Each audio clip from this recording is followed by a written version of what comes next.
ప్రభునందు చేరువచ్చిన పరిశుద్ధులందరికీ ప్రభువైన యేసుక్రీస్తు నామమున ఉదయకాల కాన్ఫరెన్స్ తరపున ప్రేమవందనాలు చెల్లిస్తున్నాము.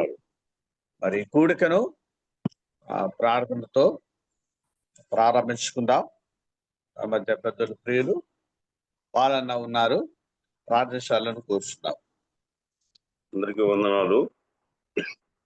జీవంగల మా తండ్రి, మీ పాదాలకు స్తుతులు స్తోత్రాలు చెల్లిస్తున్నాం. కర్ణోదయమునే లోకంలోకి వెళ్ళక ముందు మీ ముఖ దర్శనం చేసుకుని మీ పాద సన్నిధి ఇచ్చినందుకు స్తోత్రాలు.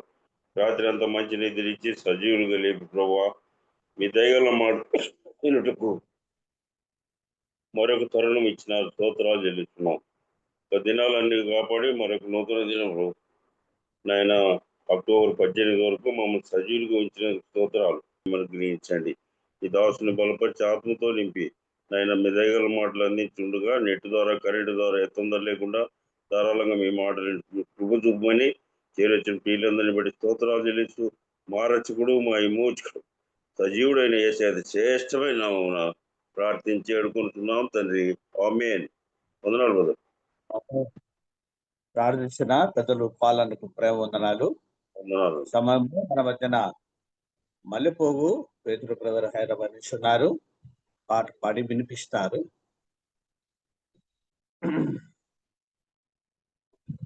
పేతురనా నా వందనాలు.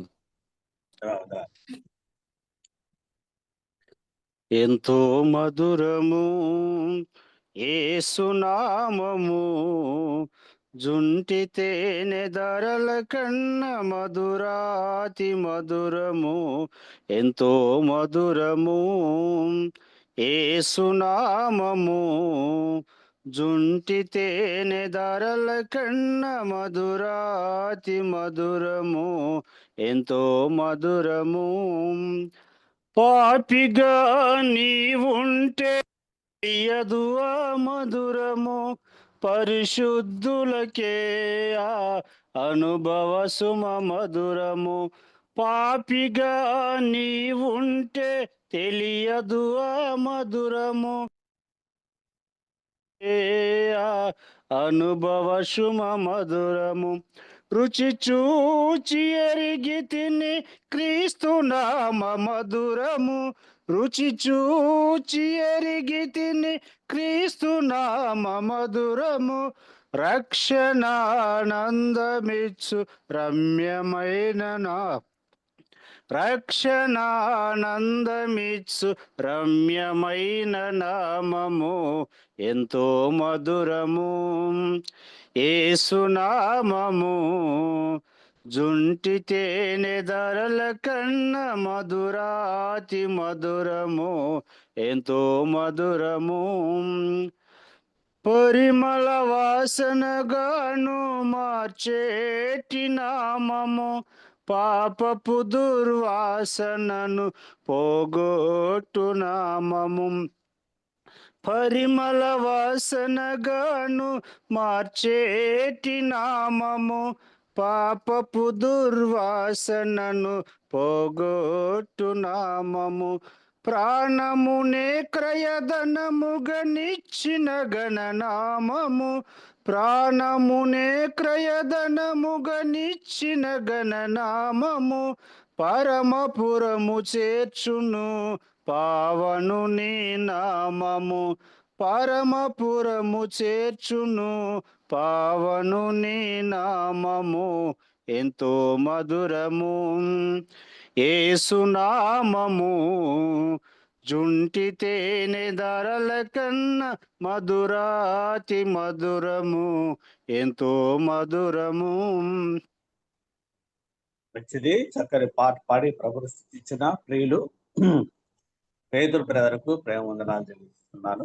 ఈ సమయంలో వాక్య పరీక్ష నిమిత్తము మన మధ్య ఎజ్రా శాస్త్రి గారు మధురు కడప డిస్ట్రిక్ట్ నుంచి ఉన్నారు. అంతకుముందు తన దాసుని బలపరచులాగున దేవుని సేవకుడు ఎలిషా బాబు అన్న మన మధ్యలో ఉన్నారు. ప్రార్థించాలని కోరుతున్నాం. ప్రేమగల తండ్రి, పరిశుద్ధుడైన యేసయ్య, అక్టోబర్ మాసం 18వ తేదీని ఈవిగా ఇచ్చారు. ఇది నాని బట్టి స్తోత్రం. రాత్రంతా మీ కృపను మాతో ఉంచారు. నీ దేవా, జీవాన్ని పొడిగించి ఆయుష్ను ఆరోగ్యాన్ని ఇచ్చి మీ సన్నిధి భాగ్యం ఇచ్చారు. ప్రభుదాసును నడిపిస్తుండగా వాళ్ళను ప్రార్థన చేయగా పేతురును మిమ్మల్ని కీర్తించగా మీ దాసులు ఎజ్రా శాస్త్రన మీ సందేశం అందించబోతున్నారు. మీ పాత్రగా, మీ సాధనంగా, మీ బోరగా మీరు వాడండి. అనేకుల క్షేమాభివృద్ధికరంగా మాట్లాడమని, వినే మా అందరికీ క్షేమకరమైన ఆత్మ సంబంధమైన సందేశాన్ని అనుగ్రహించమని యేసు ప్రభు దయగల నామములో ప్రార్థన చేసి మీ మాటలు వినబోతూ ఉన్నాము తండ్రి. ఆమేన్. వందనాలు. వందనాలా ప్రార్థించిన మరి రాష్ట్ర తెలిసేవా మన ప్రేమందనాలు సమయంలో మన మధ్యన దేవుని సేవకులు ఇజ్రా శాస్త్రి గారు ఉన్నారు. వాక్య పరీక్ష నిమిత్తం సమయాన్ని అన్నకు అప్పచెప్తాం. అన్నా వందనాలా ఇజ్రా శాస్త్రి అన్నా? వందనాలు. 6 గంటల వరకు సమయం ఉంది. మరి వాక్య పరీక్ష చేయగలరు. Thank you. ప్రభునందు ప్రియమైన స్నేహితులారా, జూమ్ ద్వారా కనెక్ట్ అయినటువంటి సహోదర సహోదరులందరికీ ప్రభు నామమున వందనాలు తెలియజేస్తూ ఉన్నాం. ఉదయ కాలములో దేవుడు తన మహాకృప చేత మరి అక్టోబర్ నెల 18వ తారీఖులోకి మనకి ప్రవేశం కలిగించాడు. దేవుని పిల్లలు చక్కని పాటల ద్వారా, ప్రార్థనల ద్వారా యొక్క జూమ్ కార్యక్రమాన్ని ప్రారంభించారు. అయితే కొద్దిసేపు మనము దేవుని వాక్యం వినాలని అధ్యక్షుల వారు చెప్పినట్లుగా దైవ గ్రంథములో నుంచి కొన్ని లేఖన భాగాలు మనం జ్ఞాపకం చేసుకొని మనకి ఇవ్వబడిన సమయంలో మనము దాన్ని పుచ్చుకుందాం. మరి కీర్తనల గ్రంథం 52వ కీర్తన మనందరికి తెలిసిన మాట మనం చదువుకుందాం. కీర్తనల గ్రంథం 52వ కీర్తన 8వ వచనాన్ని నేను చదువుతున్నాను. నేనైతే దేవుని మందిరంలో పచ్చని ఒలివ చెట్టు వలె ఉన్నాను. నిత్యము దేవుని కృపయందు నమ్మిక ఉంచుతున్నాను.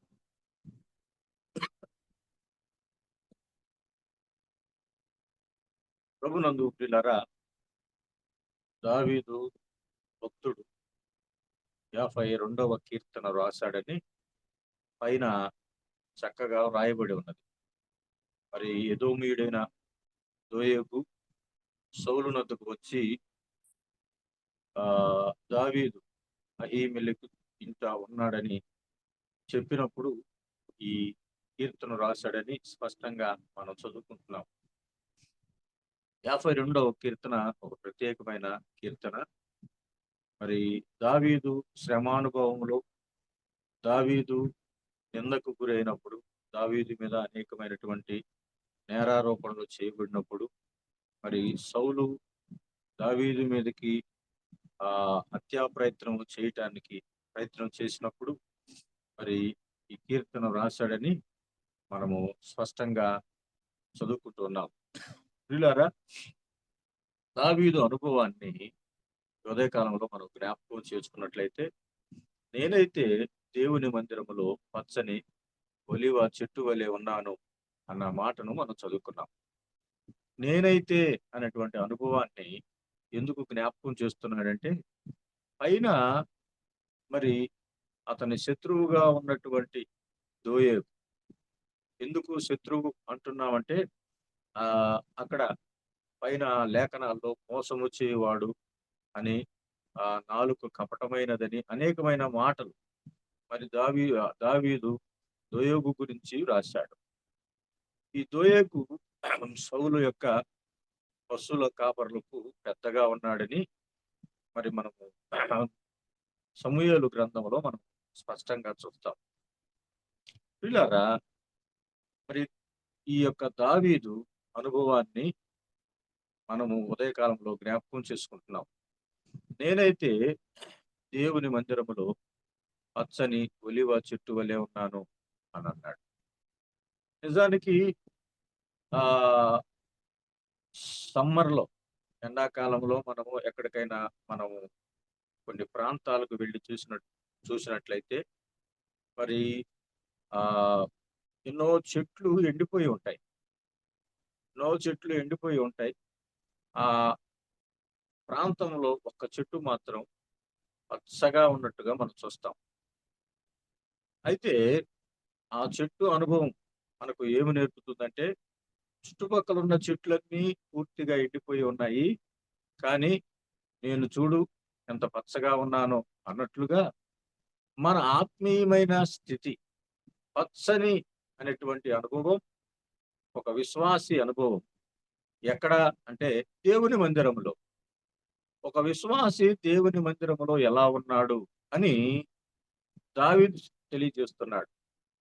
దావీదు యొక్క అనుభవం ఏమిటంటే, నేను పచ్చగా ఉన్నాను అంటున్నాడు. అనగా పచ్చదనం అనేది అది జీవాన్ని చూపిస్తుంది. పచ్చదనం అనేది అది సమృద్ధిని చూపిస్తుంది. అనగా దేవుని సన్నిధిలో పచ్చని అనుభవం.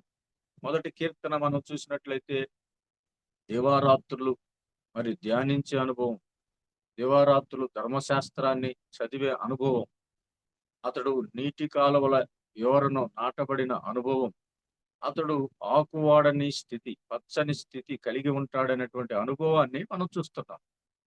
దావీదు కూడా అలాగే మరి సమృద్ధి కలిగినటువంటి అనుభవంతో ఉన్నాడు. ఎక్కడ అంటే దేవుని మందిరములో అంటున్నాడు.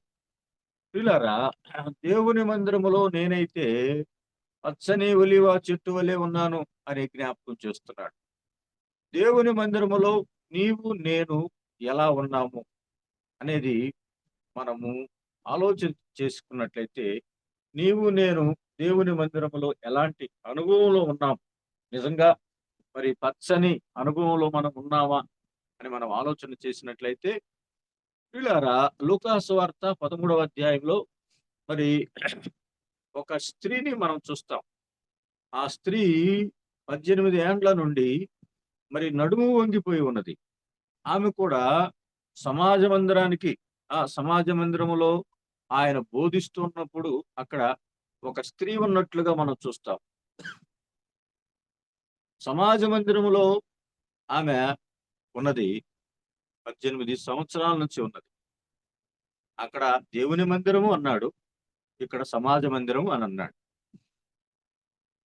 ఈమె కూడా దేవుని మందిరానికే వచ్చింది, సమాజ మందిరానికే వచ్చింది. దేవుని వాక్యము, ధర్మశాస్త్రము, మరి అక్కడ యాజకులు ఉన్నారు, పరిచర్య చేసేవారు ఉన్నారు. మరి ఆమె దేవుని మందిరానికి వస్తూ ఉంది. ఎంతకాలం నుంచి వస్తుంది అని మనం ఆలోచన చేస్తే 18 సంవత్సరాల నుంచి ఆమె దేవుని మందిరానికి వస్తూ ఉంది. అయితే అన్ని సంవత్సరాల నుంచి వస్తున్న ఆమె స్థితి మారలేదు. ఇప్పుడు ఆమెను పిలిచి, నువ్వు ఎలా ఉన్నావు, దేవుని మందిరానికి వస్తున్నావు కదా అని అడిగితే, నేనైతే మరి దేవుని మందిరంలో పచ్చగా ఉన్నాను అని చెప్పే అనుభవం ఆమెకున్నదా? ఆలోచన చేయండి. నిజంగా ఆమె నడుము వంగిపోయినటువంటి స్థితి. 18 సంవత్సరాల నుంచి ఆమె దేవుని మందిరానికి వస్తుంది, కానీ ఆమె స్థితి మారలేదు. 18 సంవత్సరాల నుంచి దేవుని సన్నిధికి వస్తుంది, కానీ ఆమె వంగిపోయిన అనుభవంలో ఉన్నది. 18 సంవత్సరాల నుంచి దేవుని సన్నిధికి వస్తుంది, కానీ ఆమె నడుము వంగిపోయినప్పుడు ఆమె మరి భూమి మీదే ఆమె దృష్టి ఉన్నది. లోక సంబంధమైన వాటి మీదే ఆమె దృష్టి ఉన్నది. భూ సంబంధమైన వాటి మీదే 18 సంవత్సరాల నుంచి ఆమె మనసు పెట్టుతూ వస్తుంది. ఎందుకంటే ఆమె దేవుని మందిరానికి వస్తుంది, దేవుని నమ్మిన విశ్వాసి. ఈమె అబ్రహాము కుమార్తె అన్నాడు. ఈమె అబ్రహాము కుమార్తె, కానీ 18 సంవత్సరాల నుంచి వస్తుంది. అబ్రహాము కుమార్తె అని పిలువబడిందంటే ఆమె ఒక మంచి విశ్వాసే, కానీ ఆమె ఎలా జీవిస్తుంది? భూసంబంధమైన వాటి మీద మనసు పెట్టుకొని జీవిస్తుంది. ప్రభువుని చూడలేనటువంటి స్థితి, వంగిపోయినటువంటి స్థితి, సరిగా నిలవబడలేనటువంటి స్థితిలో ఆమె ఉన్నది. పిల్లారా, నిజంగా ఆ నడుము వంగిపోయినటువంటి అనుభవం, భూ సంబంధమైన వాటి మీద మనసు పెట్టుకున్న అనుభవం. మీరు క్రీస్తుతో కూడా లేపబడిన వారైతే భూ సంబంధమైన వాటి మీద మనసు పెట్టుకొనకుడి అన్నాడు పిల్లారా. కాబట్టి ఈ ఉదయ కాలంలో ఆమె యొక్క స్థితిని జ్ఞాపకం చేసుకుంటే మరి ఆమె ఏమి సమాధానం చెప్తుంది? నేనైతే దేవుని మందిరములో పచ్చని ఒలివ చెట్టు వలె ఉన్నాను అని సాక్ష్యము ఆమె చెప్పగలుగుతుందా? పిల్లరా, ఆమెను గురించి లూకాసు వార్త 13వ అధ్యాయము 10వ వచనములో స్పష్టంగా రాయబడి ఉంది. ఏమని రాయబడిందో అంటే ఆ 11వ వచనములో 18 ఏండ్ల నుండి బలహీనపరుచు దెయ్యము పట్టిన ఒక స్త్రీ అన్నాడు. ఆమెకు దెయ్యం పట్టిందండి. ఎన్ని సంవత్సరాల నుంచి? 18 ఏండ్ల నుంచి ఒక దెయ్యం పట్టింది. అది దాని పేరు అక్కడ రాశాడు, బలహీనపరచు దెయ్యము అన్నాడు. బలహీనపరుస్తూ ఉంది. ఆమె బలపడాలని చూస్తూ ఉంది కానీ ఆమె బలపడలేకపోతూ ఉంది. ఆమె నిలబడాలని చూస్తుంది కానీ ఆమె నిలబడలేకపోతుంది.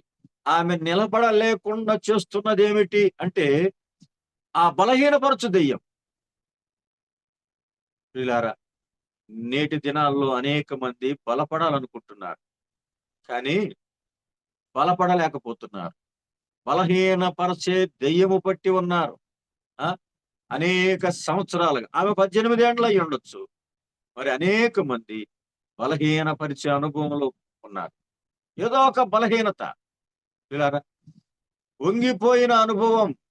చాలా మంది ఈ దినాల్లో మనం కొన్ని కొటేషన్స్ వింటా ఉంటాం కదా. మరి ఆ సెల్ ఫోన్ చూస్తా ఉన్నారంట. దాని వైపే చూస్తూ దాని వైపే మనసు పెట్టుకొని ఉన్నారు. కొంతమంది దేవుని వాక్యం చదువుతున్నారంట. ఏమని రాయబడిందంటే, సెల్ ఫోన్ చూస్తే అది నిన్ను పాతాళానికి లేకపోతే నిన్ను లోబరుచుకుంటుంది.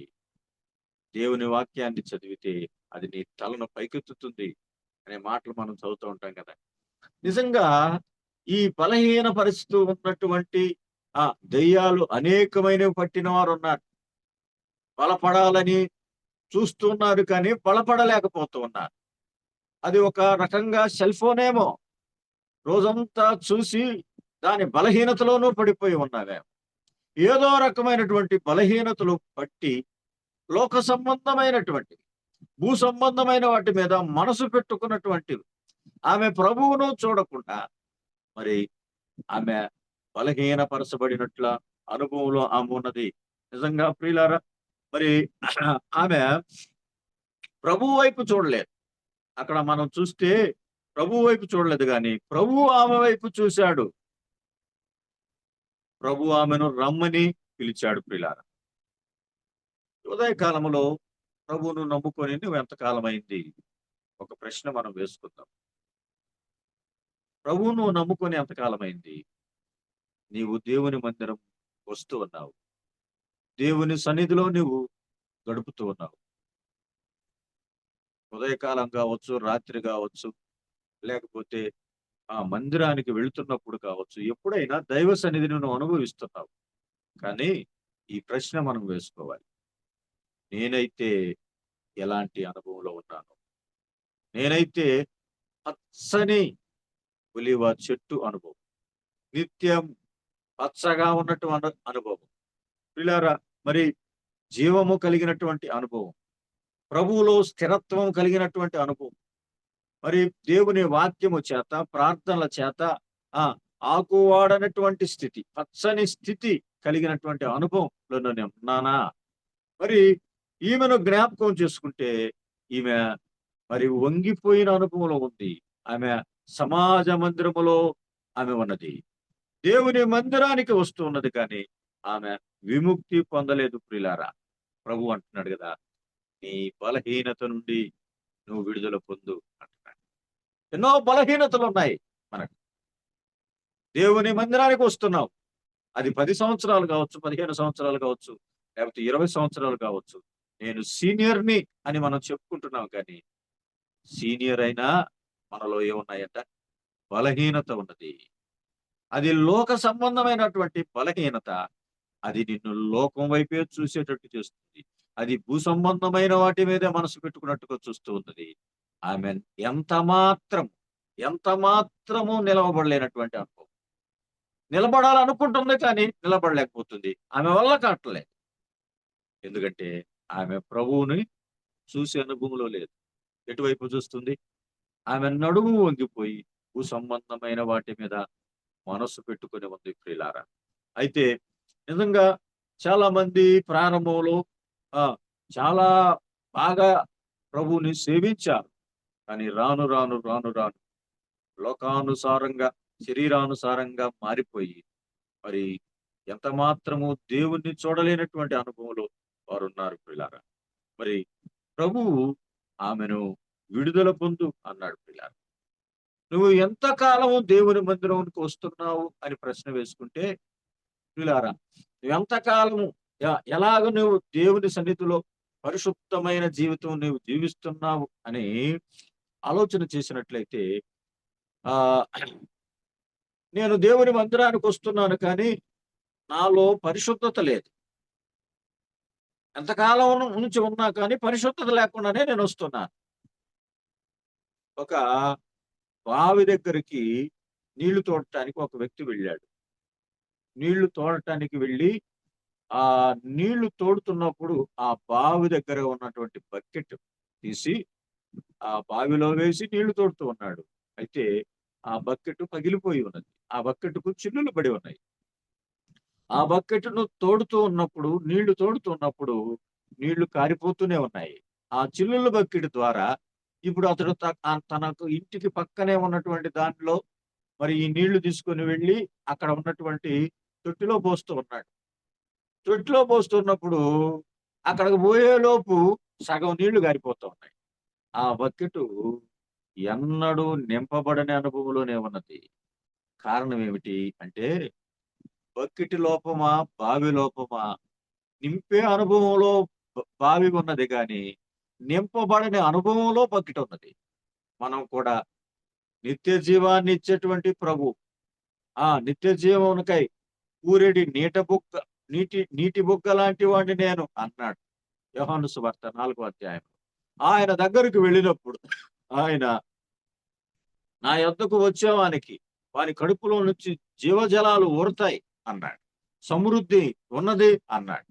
ఆయన దగ్గరకు వస్తున్నావు కానీ ఎలాంటి అనుభవంతో వస్తున్నావు అంటే పగిలిపోయిన బకెట్ అనుభవంతో వస్తున్నావు. ఎన్నడూ నింపబడవు. అది 5 సంవత్సరాలు కావచ్చు, 10 సంవత్సరాలు కావచ్చు. నింపబడే అనుభవంలో ఉండవు. కారణం ఏమిటంటే బలహీనత ఉన్నది. ఆ బకెట్ లో బలహీనత ఉన్నది. అది చిల్లులుబడి ఉన్నది. అది పగిలిపోయిన అనుభవంలో ఉన్నది. ఎన్నడూ పరిశుద్ధత కలిగిన అనుభవంలో అది లేదు. అయితే ఉదయ కాలంలో మరి మనం జ్ఞాపకం చేసుకోవాల్సింది ఏమిటంటే నీవు ఎలా ఉన్నావు? దేవుని మందిరములో నీవు ఎలా ఉన్నావు? ఇన్ని సంవత్సరాల నుంచి నేను వస్తున్నాను అనేటువంటి పేరును కలిగి ఉన్నావు. కానీ దావీదు చెప్తున్నాడు, నేనైతే యెహోవా మందిరములో దేవుని మందిరములో పచ్చని అనుభవం కలిగి ఉన్నాను. పిల్లారా, ఈ ప్రశ్న మనం కూడా వేసుకుందాం. నేను ఎలా ఉన్నా? రెండవదిగా అక్కడే లూకాసు వార్త 10వ అధ్యాయంలో మనం చూసినట్లయితే 6వ వచనములో అక్కడ ఒక ద్రాక్ష తోట ఉన్నది. ద్రాక్ష తోటలో అంజూరపు చెట్టు నాటబడి ఉన్నది. ద్రాక్ష తోటలో నాటబడిన అంజూరపు చెట్టు. ప్రియులారా, లూకాసు వార్త 21వ అధ్యాయంలో కూడా మరి క్రీస్తు ప్రభు వారు పట్టణంలోకి ప్రవేశిస్తున్నప్పుడు ఒక అంజూరపు చెట్టును చూశాడు. త్రోవ ప్రక్కన ఉన్న దారి ప్రక్కన ఉన్నటువంటి అంజూరపు చెట్టు అని రాయబడింది అక్కడ. ఒక చెట్టు దారి ప్రక్కన ఉన్నది, లేకపోతే త్రోవ ప్రక్కన ఉన్నది. మరొక చెట్టు తోటలో ఉన్నది.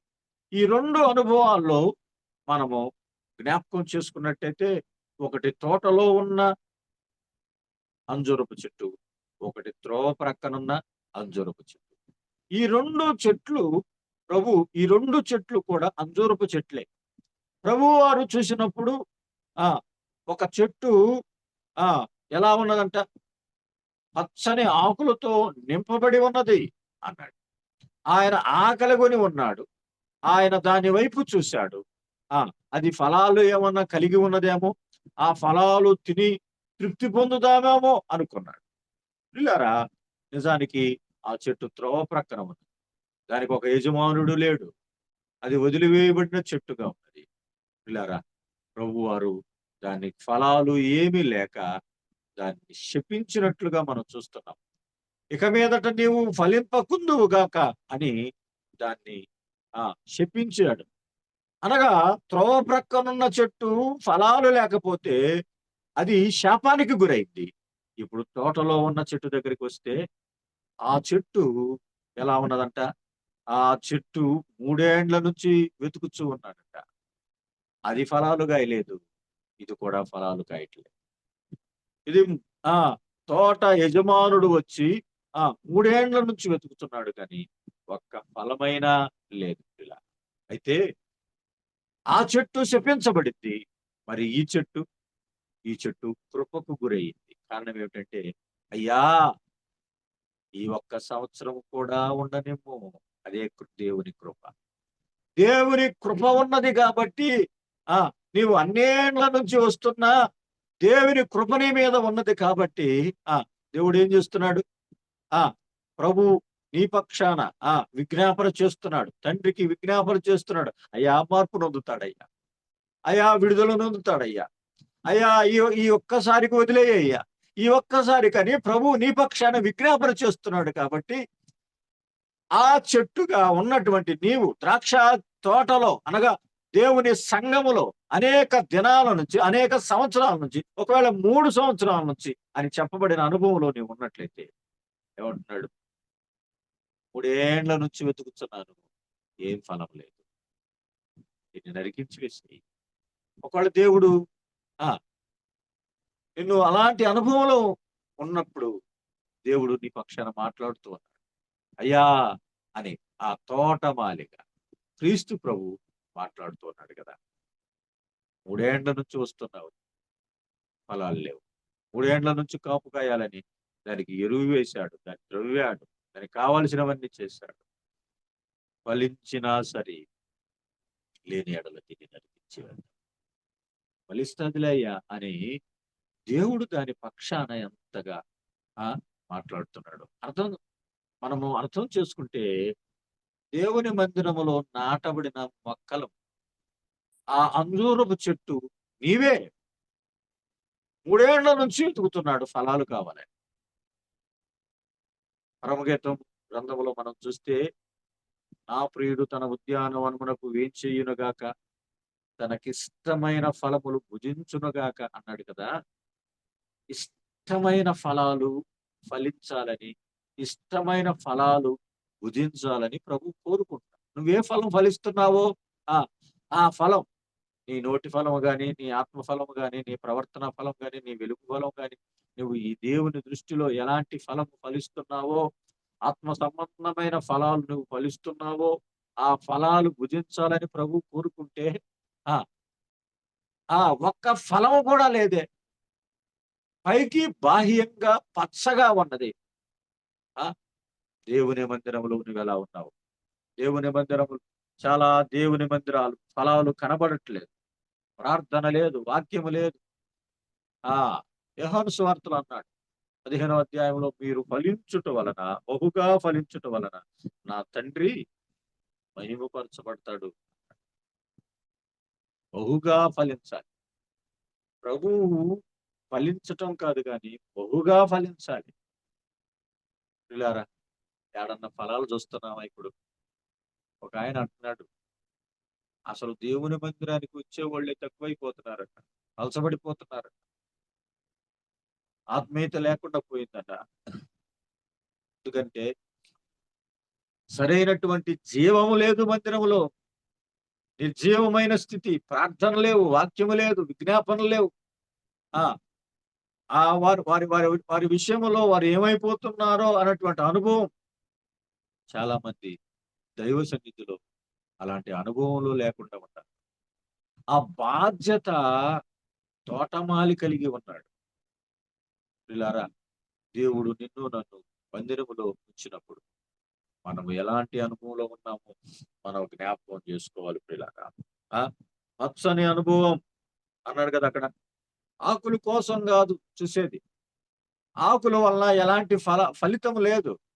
ఒకవేళ ప్రభువు అలసిపోయి ఉంటే, మరి ఆ అంజూరపు చెట్టు ఒకవేళ పెద్దదైతే ఆయన కూర్చుంటే విశ్రాంతిని ఇచ్చేదేమో కానీ ఆయనకు తృప్తిని మాత్రం ఇచ్చేది కాదు.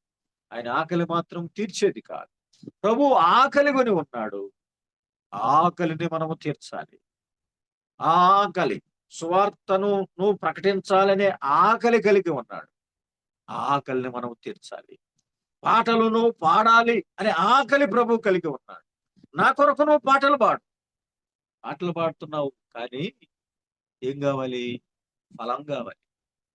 నువ్వు పాడిన పాటకు ఫలితం కావాలి. నువ్వు చెప్పిన వాక్యానికి ఫలితం కావాలి. నువ్వు చేసిన ప్రార్థనకు ఫలితం కావాలి. ఫలాలు లేకుండా ఎంతకాలం వస్తే ఏం ప్రయోజనం? ప్రభు ఫలాలు కోరుకుంటున్నాడండి. ఉదయ కాలంలో ప్రియులారా, మనం ఫలాలు ఫలించే వారంగా ఉండాలి. చాలా మందిరాల్లో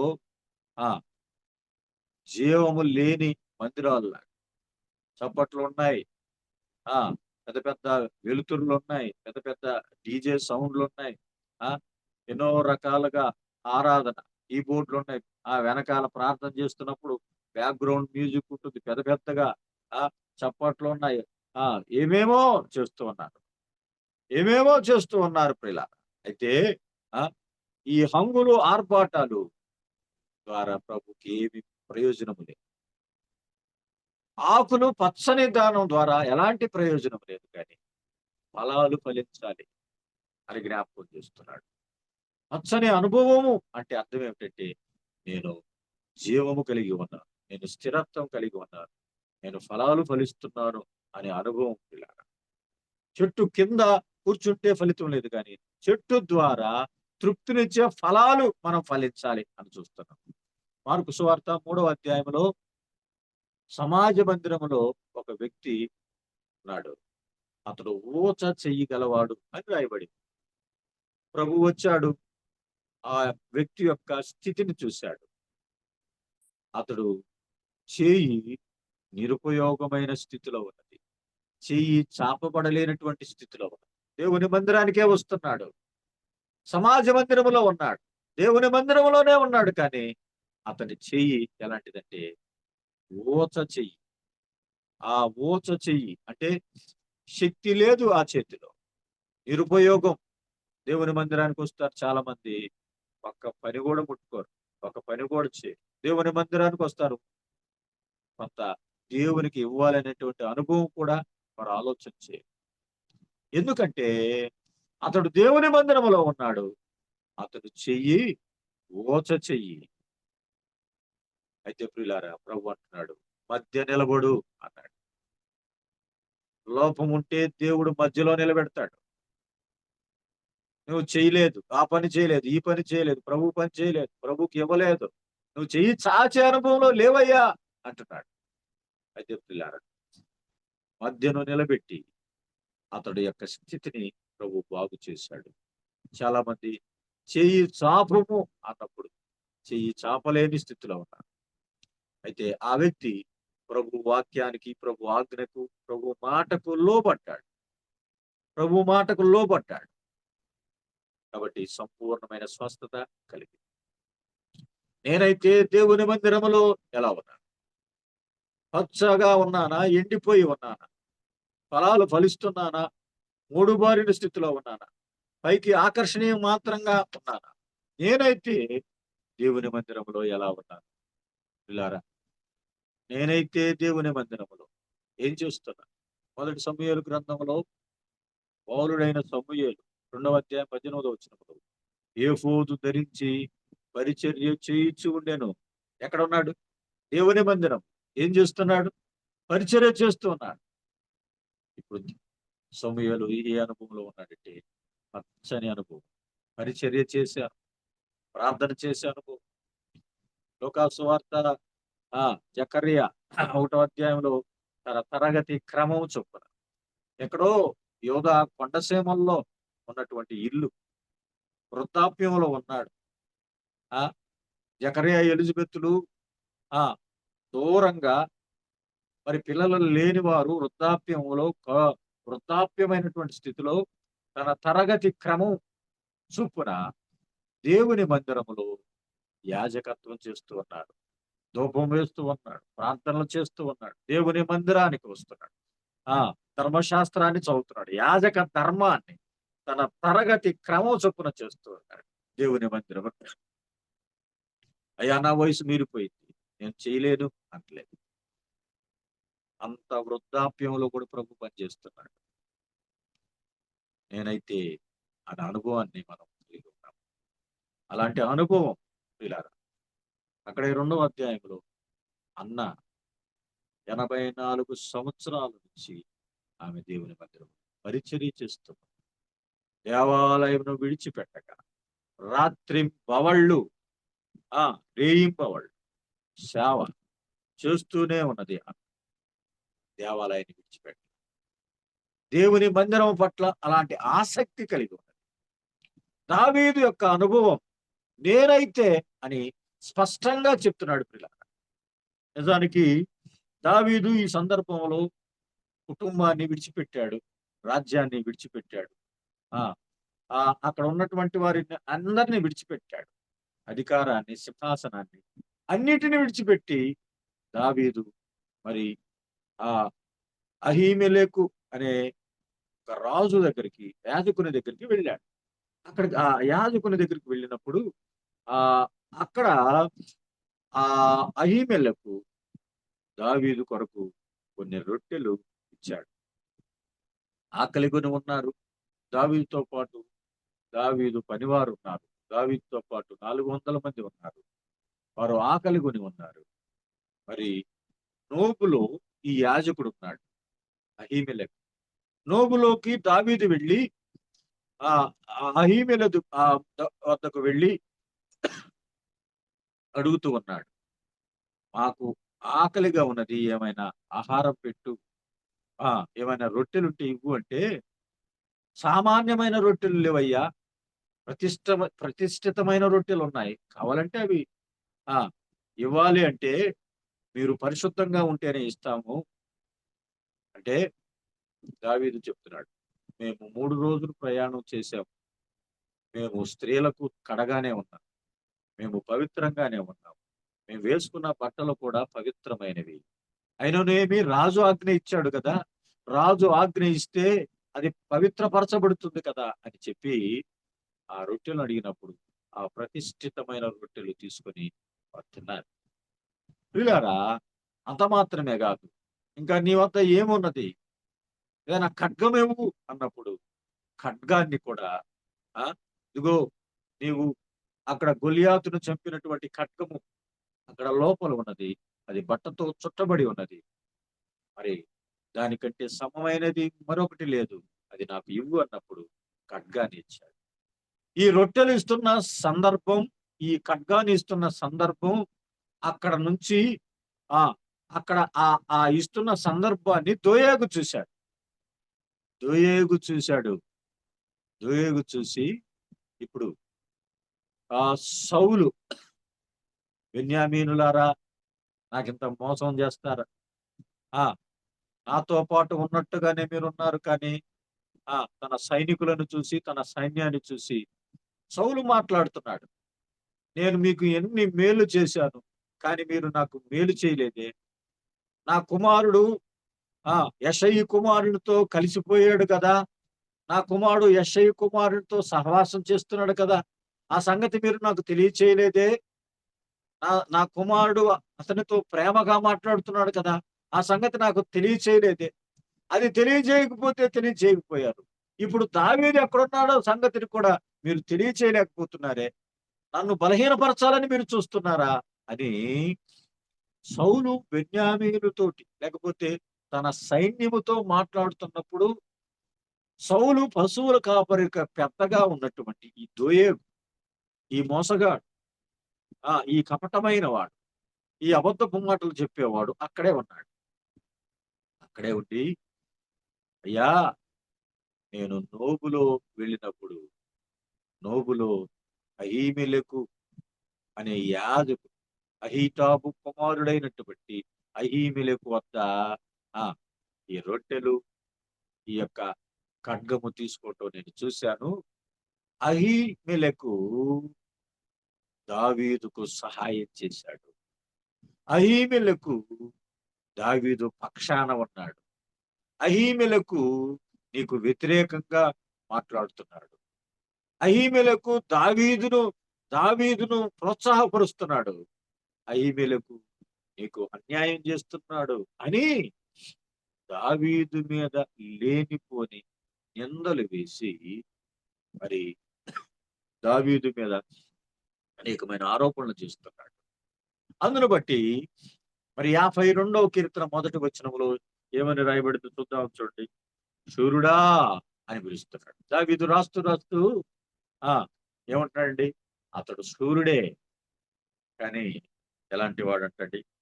చేసిన కీడు చేసేవాడంట. శూరుడే కానీ కీడు చేసేవాడు. లేరా, శూరత్వం కలిగిన వాడే కానీ కీడు చేసేవాడుగా ఉన్నాడు అని జ్ఞాపకం చేస్తున్నాడు. నిజానికి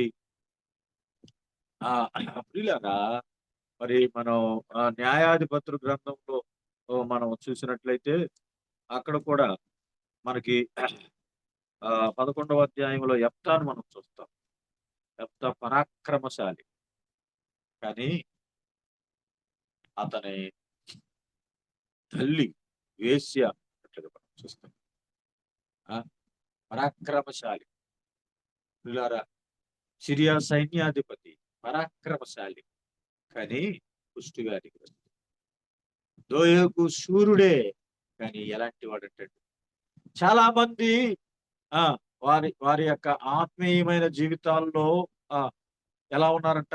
శూరత్వము కలిగిన వారిలాగా కనపడుతున్నారు, కానీ చాలా మంది దేవుని వాక్యాలు బ్రహ్మాండంగా చెప్తారు, దంచి కొడతారు, చెప్తే బల్లలు పగిలిపోతాయి. శూరత్వాన్ని ప్రదర్శించేవారే, కానీ ఎలాంటి వారంట? కీడు చేసేవారుగా ఉన్నారు అని జ్ఞాపకం చేస్తున్నాడు. అక్కడ ఏమంటున్నాడు? శూరుడా, చేసిన కీడుని బట్టి నీవెందుకు అతిశయపడుతున్నావు? కీడు మీద ఆధారపడ్డావు నీవు, కానీ నేను కింద చెప్తున్నాడు చూడండి, దేవుని కృప నిత్యముండును. నేనైతే దేవుని కృప మీద ఆధారపడ్డాను. నీవు కీడు మీద ఆధారపడ్డావు, నీవు అధికారం మీద ఆధారపడ్డావు, నువ్వు సైన్యం మీద ఆధారపడ్డావు, నీవు దావీదు సౌలు రాజు మీద ఆధారపడ్డావు. సౌలు ఇశ్రాయేలు దేశం మీద, ఇశ్రాయేలు దేశానికి రాజుగా ఉన్నాడు కాబట్టి ఇశ్రాయేలు దేశపు రాజు మీద నువ్వు ఆధారపడ్డావు. నాకు సైన్యం ఉంది, నా వెనకాల అధికారం ఉన్నది, నా వెనకాల బలగం ఉన్నది, కాబట్టి నాకు ఏమీ పర్వాలేదులే అనుకుంటూ ఏమంటండి, అతడు కీడు మీద ఆధారపడ్డాడు. నేనైతే నీ యందు నమ్మిక ఉంచి ఉన్నాను అన్నాడు. చూడండి 8వ వచనములో 2వ భాగం ఏమన్నాడు? నిత్యము దేవుని కృపయందు నమ్మిక ఉంచుచున్నాను నేనైతే అన్నాడు. దావీదు దేని మీద నమ్మకం ఉంచాడటండి? నేనైతే నిత్యము దేవుని కృపయందు నమ్మిక ఉంచాను అన్నాడు. పిల్లారా, ఇంటిని కోల్పోయాడు, అధికారం కోల్పోయాడు, సింహాసనం కోల్పోయాడు, అనేకమైనటువంటి పరిస్థితులు దావీదు అన్నిటినీ కోల్పోయాడు. కానీ అన్ని కోల్పోయినా నీ యందు నమ్మిక ఉన్నది అంటున్నాడు. పిల్లారా, మన పరిస్థితులు మారిపోవచ్చు, ధనం తగ్గిపోవచ్చు, బాగా మాట్లాడేటువంటి స్నేహితులు మాట్లాడకపోవచ్చు, ఆత్మీయులు ఎన్నో సంవత్సరాలుగా నీతో బాగా ఉన్నవారు ఇప్పుడు సరిగా వందనాలు కూడా చెప్పకపోవచ్చు.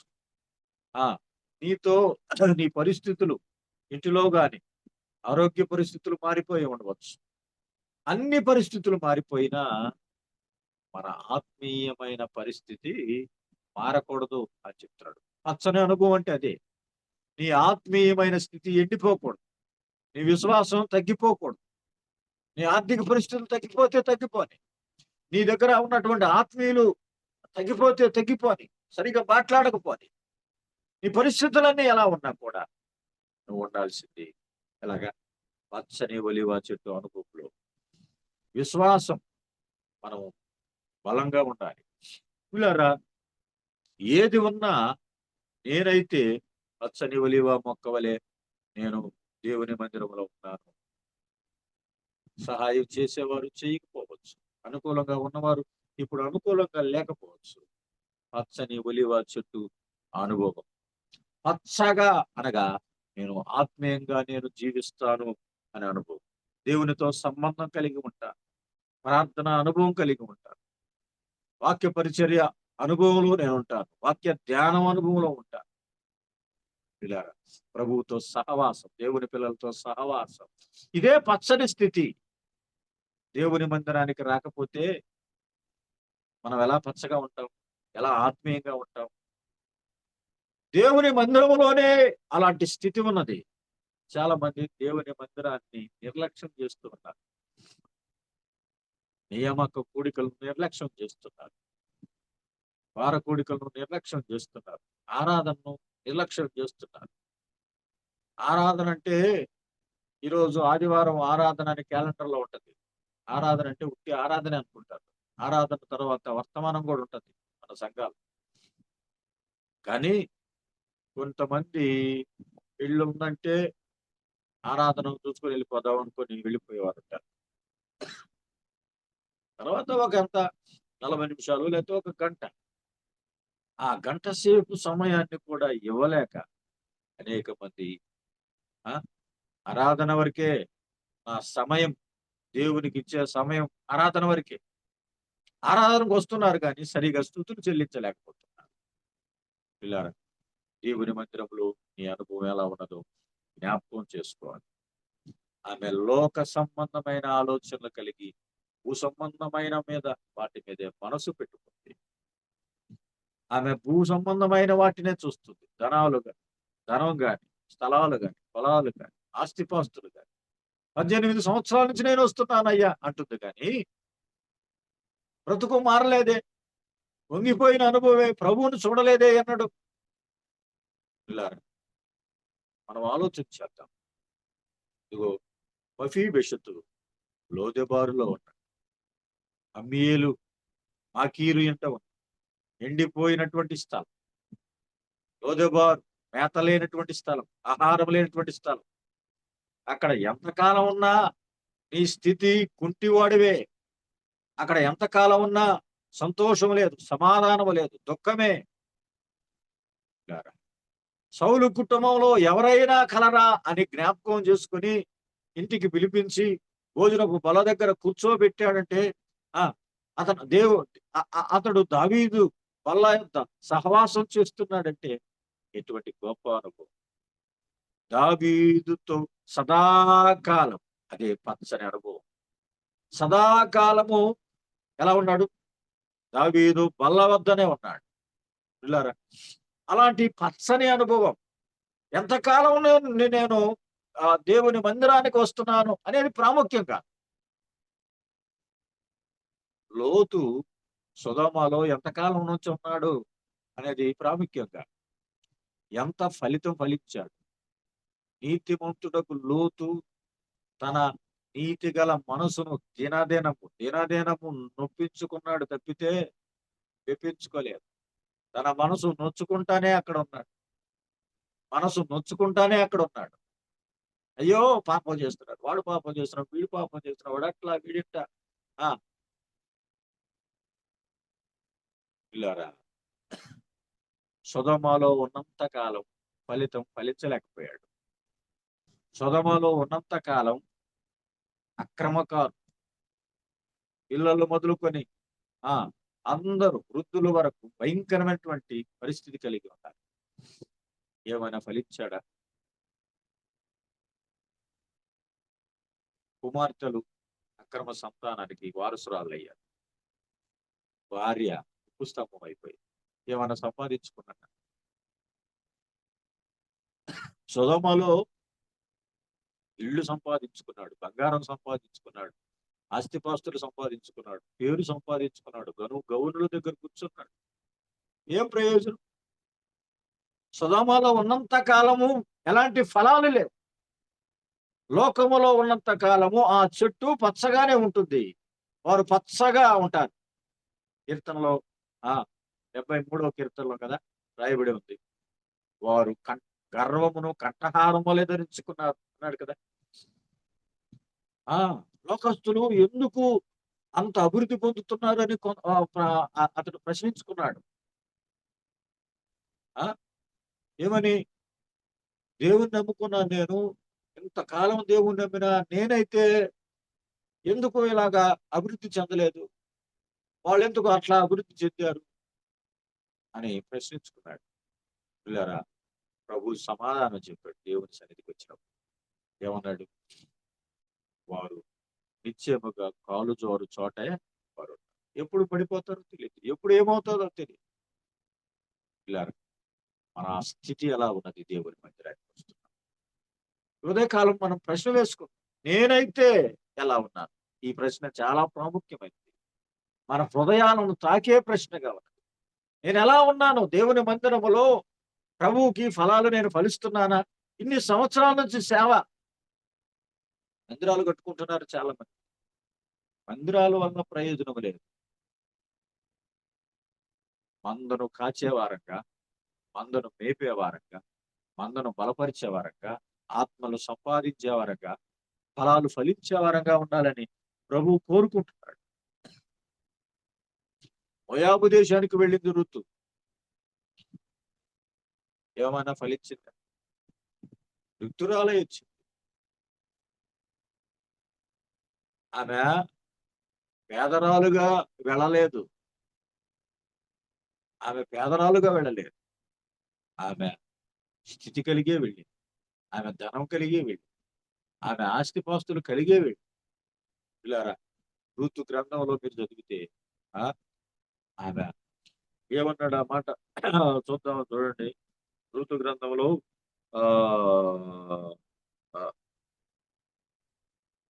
సర్వశక్తుడు నాకు చాలా దుఃఖము కలుగు చేశాను. అక్కడ ఉన్నాడు కదా, 21వ వచనం, నేను సమృద్ధి గల దాననై వెళ్ళి తిని అన్నాడు కదా. 1వ అధ్యాయంలో నేను సమృద్ధి గల దాననై వెళ్ళి తిని. ఏం లోపం ఉంది ఆమెకి? రొట్టెలు ఇల్లు, బెత్లెహేము, సమృద్ధి. కానీ ఏదో సంపాదించుకోవాలని వెళ్ళింది. 3 సమాధులను చూసింది, పక్క పక్కనే ఉన్నాయి. ఇదిగో మహలోను సమాధి, కిలియోను సమాధి, ఎలేమిలకు సమాధి, 3 సమాధులు చూసుకుంటా ఉంది. అయ్యో, 10 సంవత్సరాలు అయింది నేను మోయాబు దేశానికి వచ్చాను, 10 సంవత్సరాల్లో ఏమి ఫలాలు ఫలించానంటే అంత నష్టపోయింది.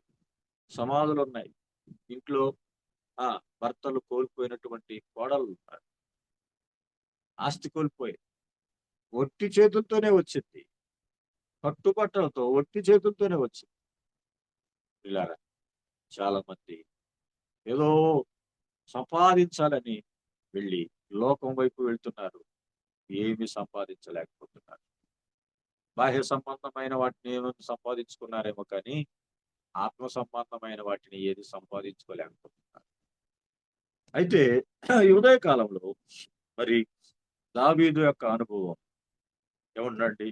దేవుని కృపయందు నేను నమ్మిక ఉంచి ఉన్నాను, నేనైతే దేవుని మందిరములో పచ్చని ఒలివ చెట్టు వలె నేను ఉన్నాను అన్నాడు. ప్రియులారా, నిజంగా ఈ ఒలివ చెట్టు ఎలాంటిదంటే, ఈ ఒలివ చెట్టు మరణము లేనిది కదా. ఈ ఒలివ చెట్టు యోవేలు గ్రంథములు అంటాడు కదా, దానికి సౌందర్యం అక్కడ రాశాడు. ఒలివ చెట్టుకు కలిగిన సౌందర్యం అన్నాడు. ఇశ్రాయేలు ప్రజల గురించి చెప్పాడు. అది సౌందర్యం కలిగినది ప్రియులారా, అది బలమైనది, దాని నూనె. న్యాయాధిపతులు 9:9 చూస్తే ఆ ఒలివ చెట్టు, నేను నా నూనె ద్వారా నేను నరులను దేవుణ్ణి సన్మానిస్తాను. సన్మానించేటువంటి అనుభవం ఆ ఒలివ చెట్టుకి ఉన్నది. అలాంటి విలువైనది, అలాంటి ఘనమైనది, అలాంటి మరణము లేనిది దేవుని సన్నిధిలో, దేవుని మందిరములో ఉన్నది. 128వ కీర్తన, నీలో గిట్ట నీ భార్య ఫలించు ద్రాక్షావలే ఉండును అన్నాడు. నీ బల చుట్టూ నీ పిల్లలు ఒలివ మొక్కల వలె. ఒలీవ చెట్టు అందానికి సూచన, ఒలీవ చెట్టు ఆరోగ్యానికి సూచన, ఒలీవ చెట్టు అభిషేకానికి సూచన కాబట్టి ఆ నూనె ద్వారా అభిషేకం జరుగుతుంది. పిల్లారా, ఇలాంటి అనుభవంలో ఉన్నది నేనైతే పిల్లారా దేవుణ్ణి సన్మానించేదిగా యేసుక్రీస్తు ప్రభువారు ఈ లోకానికి వచ్చాడు. ఒలీవ చెట్టు ఆ యొక్క ఎలాగా నలిగిపోయిందో అలాగా మన ప్రభు అయిన యేసుక్రీస్తు ప్రభువారు నలిగిపోయారు. పరిమళ వాసనగా మనం చేయటం కోసం ఎంతో నలిగిపోయాడు. ఉదయకాలంలో మన అనుభవాన్ని మనం జ్ఞాపకం చేసుకుంటాం. నువ్వు ఎలా ఉన్నావు దేవుని మందిరం? ప్రశ్న వేసుకొని మరి ఆత్మీయ జీవితంలో నేనైతే దేవుని మందిరంలో ఎలా ఉన్నాను, నేనైతే పచ్చగా ఉన్నానని దావీదు చెప్పిన అనుభవం నువ్వు చెప్పగలవా? అలాంటి అనుభవం కలిగి మనం సాగుతాం. Over to Barnabas.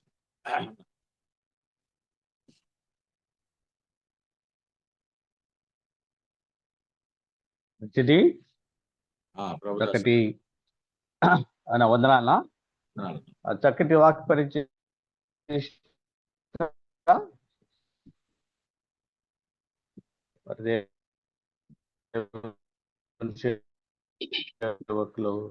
ఎజ్రా చేస్తాందుకు మనల్ని మనం పరీక్షించుకోవాలి. దేవుని మందిరంలో ఎలాగున్నాం, ఇంకా ఎందుకు అభివృద్ధిలో లేకపోతున్నాం, ఎన్నో సంవత్సరాలుగా ప్రభువును విశ్వాసించి దేవుని మందిరం కొనసాగుతున్న మన జీవితాలు ఎలా ఉన్నాయి, మనం ఎలాగున్నాం, ఎంతవరకు అభివృద్ధి పొందాం అనే విషయాలు మనల్ని మనం పరీక్షించుకోవాలి. ఈ దినమున చక్కటి వాక్యమును అందించి హెచ్చరికలు, ఇందులో ఎన్నో హెచ్చరికలు మనకు ఉన్నాయి విశ్వాసికి. కాబట్టి మందిరంలో ఉన్నవారు ఎలా ఉన్నారు, బయట ఉన్నవారు ఎలా ఉన్నారు అనేది కూడా మరి మనం గమనించవచ్చు. మందిరంలో ఉన్నవారు పచ్చగా ఉన్నారు, మందిరంలో ఉన్నారు నామకార్థంగా వచ్చేవారు వారిని కూడా కనపరుచుగా మనం జ్ఞాపకం చేసుకోవచ్చు. కాబట్టి మనమైతే దేవుని మందిరంలో ఎలా ఉన్నామనేది మనం ప్రశ్న వేసుకోవాలి. దావీదు ధైర్యంతో నేను దేవుని మందిరంలో పచ్చని ఒలివ చెట్టు వలె ఉన్నాను అంటున్నారు. కాబట్టి అలాంటి అనుభవం మనం కూడా కలిగి ఉండాలని ప్రభు ఈ దినమున హెచ్చరిస్తుండగా మరి ప్రభుని స్తుతిద్దాం. చివరగా మన మధ్య ఉన్న పెద్దలు మరి దేవదాన్ అంకుల్ గారు ప్రార్థనలో నడిపిస్తారు.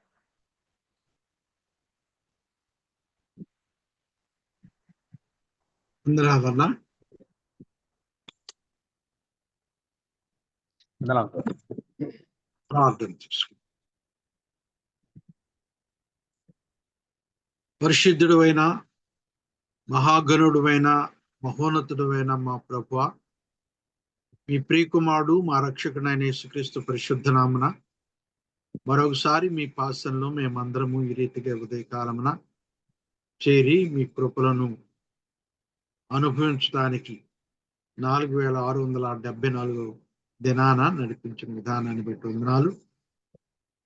ఈ దినమున మీ దాసులు ఎజ్రా శాస్త్రి గారిని మా కొరకు నియమించి చక్కని వర్తమానం కీర్తనలు 52:8 నుండి పలికించబడిన మాటలను బట్టి మిమ్మల్ని స్తుతిస్తూ కనపరుస్తున్నాను. ఆయన ఈ దినమున అధ్యక్షులుగా ఉండి నడిపించిన ప్రభుదాసన్ గారిని బట్టి వందనాలు చెల్లిస్తున్నాం.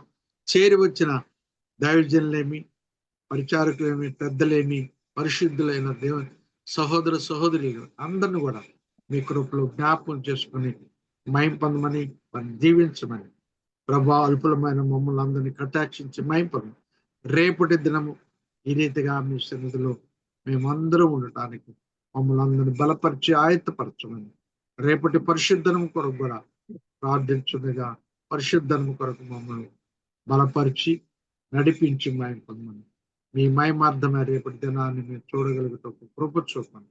మా ప్రభువును మా రక్షకుడైన యేసుక్రీస్తు పరిశుద్ధ నామం స్తోత్రం చెల్లించి వేడుకొని ప్రార్థన చేస్తున్నాము తండ్రి.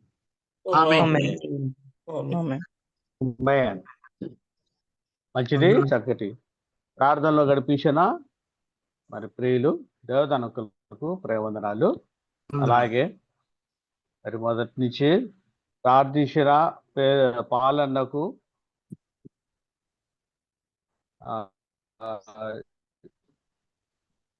అలా దాసుడు బాబా అన్నకు చక్కటి పాట పాడి వినిపించిన పేతురు అన్నకు వాక్యం అందించిన ఎదురాయి అన్నకు తిరిగి సమయాన్ని అప్పచెప్తున్నాను. ఓటు బన్నబస్ అన్న. ఉదాహరణ బన్నబస్ అన్న.